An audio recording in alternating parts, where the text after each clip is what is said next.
खुदावंद के मुकद्दस पाक कलाम की तिलावत करेंगे। बाइबल मुकद्दस की आखिरी किताब मुकाशवा की किताब और उसका 5वां बाब है।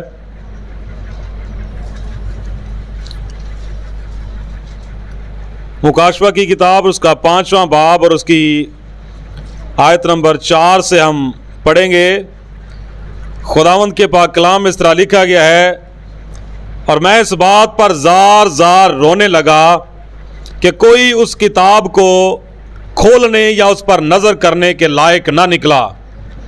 तब उन बुजुर्गों में से एक ने मुझसे कहा कि मत रो, देख यहूदा के कबीला का वो बब्बर जो दाऊद की असल है, उस किताब और उसकी 7 मोहरों को खोलने के लिए गालिब आया। मुकद्दस पाक कलाम का पढ़ा और सुना जाना हम सब के लिए बाइस बरकत हो। खुदावंद यीशु मसीह के कादर और जलाली नाम में आप सबकी सलामती हो। खुदावंद की शुक्रगुजारी करते हैं आज के इस मुकद्दस दिन के लिए जो खुदावंद ने मुमकिन किया कि हम सब खुदावंद की बारगाह इलाही में हाजिर हो सके। आज जो मकाम तलावत किया गया मुकाशवा की किताब उसका 5वां बाब है और उसमें से चंद आयत हमने तलावत की हैं। अच्छा जी, आज हम जिस बात पर गौर करने वाले हैं वो एक सवाल है। एक गीत पर कुछ लोग इतराज़ करते हैं, शेरे बब्बर यसु शेरे बब्बर। मे भी आपने भी सुना हो कि कुछ लोगों का ख्याल है कि ये गीत नहीं गाना चाहिए, ये शेरे बब्बर यसु शेरे बब्बर जो है ये कोई बड़ा अजीब फील होता है। सुना है किसी ने, किसी के इल्म में हो ये बात? जी बहन अनिला बता रही हैं। जी कैसे हुई थी बात, ज़रा बता सकते हैं? तो बहन ने बताया कि फेसबुक पर मैंने देखा कि किसी ने बात की थी कुछ और गीतों के मुतल्लक भी, और ख़ास तौर पर इस गीत के मुतालिक कि शेरे बब्बर यसु शेरे बब्बर के खुदावंद यसु मसीह को एक जानवर के साथ तशबीह नहीं दी जा सकती। अच्छा, सबसे पहले तो मैं ये बात कहना चाहूँगा कि जिस किसी ने भी बात की है या जितने लोग भी इस तरह का ख्याल रखते हैं, अगर देखा जाए तो वो भी एक खुदावंद यसु मसीह की मोहब्बत अपने दिल में रखते हुए ये बात करते हैं कि खुदावंद यसु मसीह के लिए जो एक बहुत बुलंदो बाला हस्ती है उसके लिए इस तरह के अल्फाज इस्तेमाल नहीं किए जा सकते या नहीं करने चाहिए। इस बात को आज हम लोग थोड़ा समझेंगे और चंद एक हवाला जात मैं दूंगा। उनकी मोहब्बत को भी हम मानते हैं। मैंने पहले अर्ज किया कि अगर कोई भी बंदा ये बात करता है तो वो भी चले खुदा की मोहब्बत अपने दिल में रखते हुए ये बात करता है, लेकिन खुदा की मोहब्बत का अपने दिल में होना अपनी जगह पे, लेकिन ला इल्मी होना ये एक अलग बात होती है। या खुदा के पाक कलाम को समझना या उसकी समझ रखना जो है ये एक अलग बात होती है। हाँ, कुछ ऐसे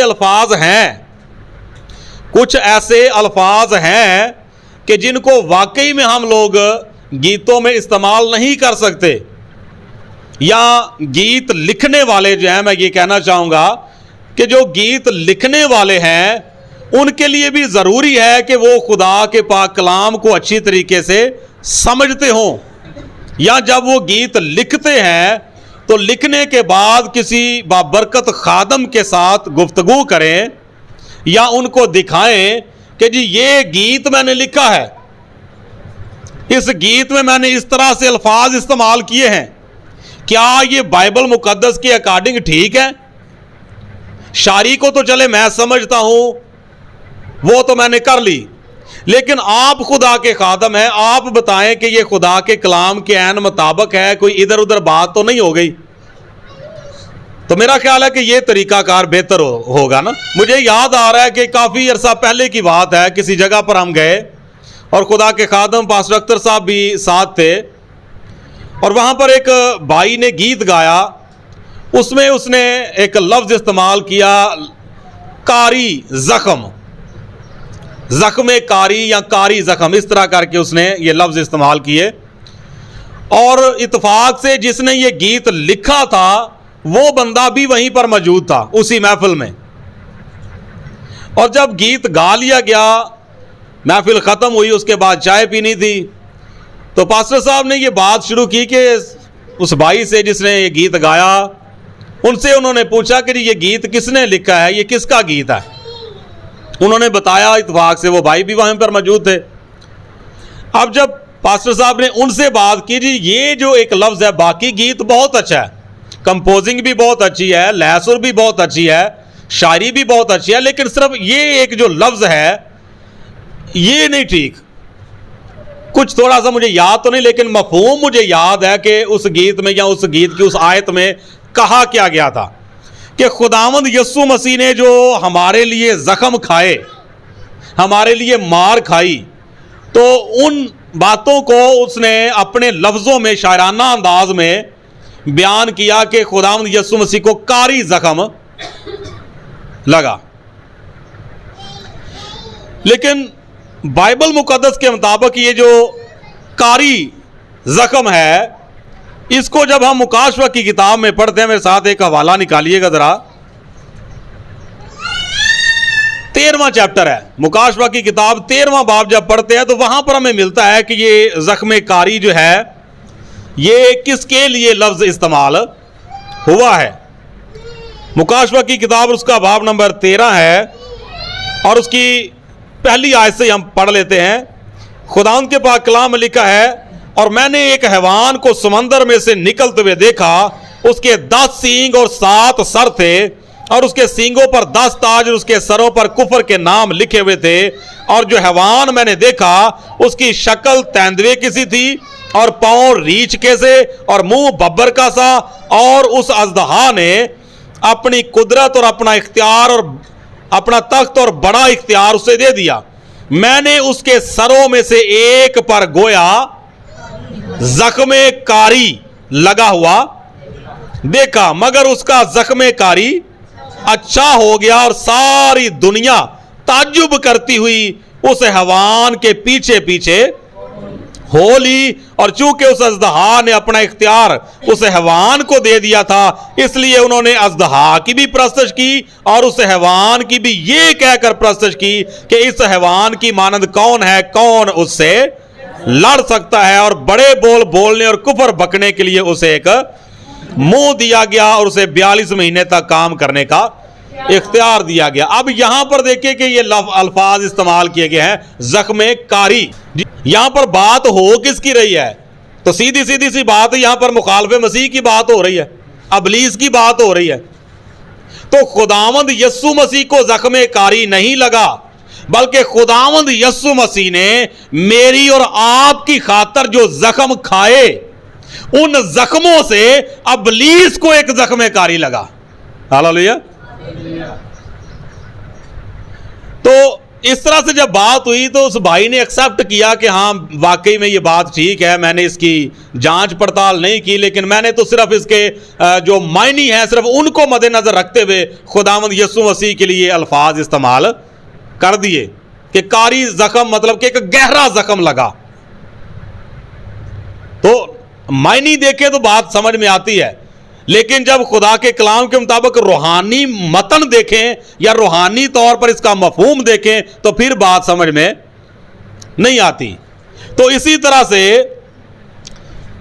जब भी कोई गीत लिखता है तो मैं आपको अक्सर ये बात बताया करता हूं कि खुदा ने अपने हर नाम से ज्यादा अजमत अपने कलाम को बख्शी है। तो चाहे कोई दुआ करे, चाहे कोई प्रस्तश करे, चाहे कोई गीत गाए या गीत लिखे, इन सब के लिए जरूरी है कि वो खुदा के पाक कलाम की समझ रखते हों, क्योंकि दुआ भी उस वक्त तक जो है वो इंसान बेहतर तरीके से नहीं कर पाता जब तक कि उसे पाक कलाम की समझ ना हो। हाँ, शुक्रगुजारी तो अपने तौर पे हर कोई कर सकता है, उस पर किसी को कोई पाबंदी नहीं है, ना कोई ममानत है। लेकिन अगर वो अपनी दुआ में खुदा के पाक कलाम के कुछ हवाला जात कोड करना चाहता है या खुदा के पाक कलाम की कोई दुराने दुआ कोई गुफ्तगू करना चाहता है, तो उसके लिए जरूरी है कि फिर उसे कलाम की समझ हो, ताकि वो अपनी दुआ में पाक कलाम को बेहतर तरीके से इस्तेमाल कर सके। और सेम इसी तरह से गीत गाने वाले और गीत लिखने वाले जो हैं उनके लिए भी जरूरी है कि वो खुदा के पाक कलाम की समझ रखते हो। गाने वालों के लिए इसलिए जरूरी है कि जो खुदा के पाक कलाम में तरीकाकार है, जिस तरह लिखा हुआ है कि हमद करना रास्तबाजों को ज़ेबा है। क्यों रास्तबाजों को ज़ेबा है? क्योंकि उसके कुछ तकाजे हैं। जिस तरह खुदा के पाक कलाम के कुछ तकाजे हैं, इसी तरह खुदा की हमद के भी कुछ तकाजे हैं। तो गीत लिखने वाले जो हैं उनके लिए तो डेफिनेटली जरूरी है ना, क्योंकि उन्होंने खुदा की हमद के लिए लिखना है। एक और बड़ी खास और अहम बात मैं आपके गोशे गुजार कर दूं, गीत जब भी लिखे जाते हैं तो उनमें लाजमी नहीं कि हम अपने जज्बात का इजहार करें। हां, जज्बात का इजहार जरूर करें, लेकिन वो जज्बात जो हैं वो भी खुदा के पाक कलाम से बाहर ना हो। खुदा का कलाम ये इजाजत नहीं देता कि इंसान अपने जज्बात में आते हुए या अपने जज्बात में होते हुए वो खुदा के पाक कलाम की नफी कर जाए और जो है वो अपनी शायरी जो है वो उसको आप जो है वो प्रमोट करने की कोशिश करे। क्योंकि खुदा का पाक कलाम जो है वो इस बात की तस्दीक करता है कि जिसको जैसा मकाम खुदा ने दिया है, चाहे आप दुआ करें, चाहे आप गीत गाएं या आप गीत लिखें, उसके लिए जरूरी है कि आप अपनी दुआ में, गीत गाने और गीत लिखने में भी उसको वही मकाम दें जो खुदा का कलाम देता है। बाज़ औक़ात हम अपनी दुआओं में, ये एक एग्जांपल दे रहा हूं, बाज़ औक़ात हम अपनी दुआओं में या गीत गाने या गीत लिखने में कुछ ऐसे किरदार होते हैं जिनको इतना बुलंद कर देते हैं कि उनको ला के खुदा के मदे मुकाबल खड़ा कर देते हैं। तो क्या खुदा का कलाम ये इजाजत देता? ऐसा तो नहीं है। तो फिर इसके लिए क्या जरूरी है? इसके लिए जरूरी हो गया ना फिर कि अपने जज्बात को आप शायरी में इस्तेमाल ना करें। सिर्फ रूहानी तौर पे अगर शायरी करनी है, खुदा के लोग भी शायर हुए हैं। मुकद्दस दाऊद सबसे बड़ा शायर था। मुकद्दस दाऊद नबी जो है वो खुदा के परस्तार भी थे, मूसीकार भी थे, वो शायर भी थे।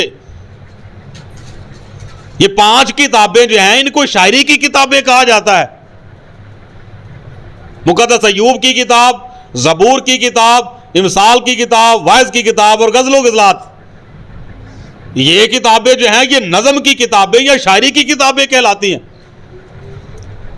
और ऐसे गहरे तौर पर खुदा के लोगों ने खुदा की हमद को बयान किया है, लेकिन कभी भी किसी भी जगह पे उन्होंने किसी भी किरदार को खुदा के मदे मुकाबल ला के खड़ा नहीं किया। ये बातें थोड़ी समझने वाली है। वापस आते हैं हम उसी जगह पे जो बात हमने शुरू किया, लेकिन ये बातें समझाना भी जरूरी था। आपका क्या ख्याल है? वैसे समझ होनी चाहिए इन बातों की कि डायरेक्ट ही अगर मैं वही हवाला जात देना शुरू कर देना, नहीं जी ये देखें यहां पर भी लिखा हुआ, यहां पर भी, वो तो बात ठीक है, लेकिन ये जो एक तरतीब है इसका भी हमारे ज़हन में होना जरूरी है, इसकी समझ होना भी हमारे लिए जरूरी है।